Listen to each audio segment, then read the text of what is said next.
Donc, qu'est-ce qu'une tâche d'évaluation authentique? Une tâche d'évaluation authentique, ça devrait représenter un défi pour l'étudiant. Puis, quand on a des défis, ça peut être motivant aussi, comme je disais tantôt, bien plus que d'apprendre des définitions, mais plutôt à quoi vont-elles me servir, comment je vais les utiliser dans une situation authentique. Une situation authentique mène à la réalisation d'une production ou d'une performance. Ça assure le transfert des connaissances. Ça permet à l'étudiant de développer des habiletés métacognitives. Dans le fond, qu'est-ce qu'on veut dire par là? C'est que, justement, l'étudiant, il va se questionner. Qu'est-ce que je comprends? À quoi ça peut me servir? Où en suis-je? Dans les situations authentiques, ça va leur permettre d'aller là, bien plus que dans des questions, choix de réponse, vrai ou faux et définitions là, déclaratives. Les tâches d'évaluation authentique, bien souvent, amènent les étudiants à collaborer. Donc, ça, c'est très important aussi, comme je l'ai mentionné tantôt, même pour la métacognition, se questionner, avancer, les amener plus loin.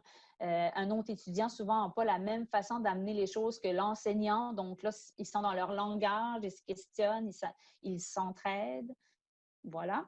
Puis, une évaluation authentique devrait amener à une production soit de la vie courante, ou à un contexte professionnel.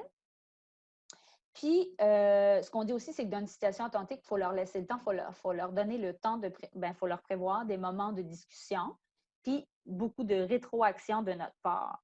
Fait que j'en parle aussi un petit peu plus loin, mais je vais le préciser tout de suite.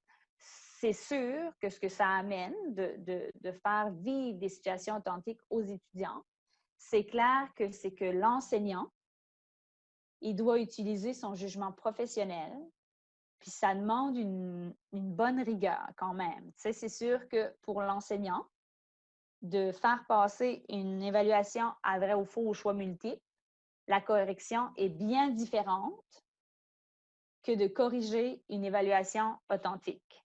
On va en parler un petit peu après, puis on va se donner des outils. Par contre, comme enseignant, si notre but, c'est d'amener l'étudiant plus loin, puis c'est de donner du sens aux apprentissages, je pense que d'aller vers les situations authentiques, on peut vraiment beaucoup s'amuser. On peut avoir beaucoup plus de plaisir à enseigner un cours dans cette approche-là, je pense. En tout cas, ça a été mon cas.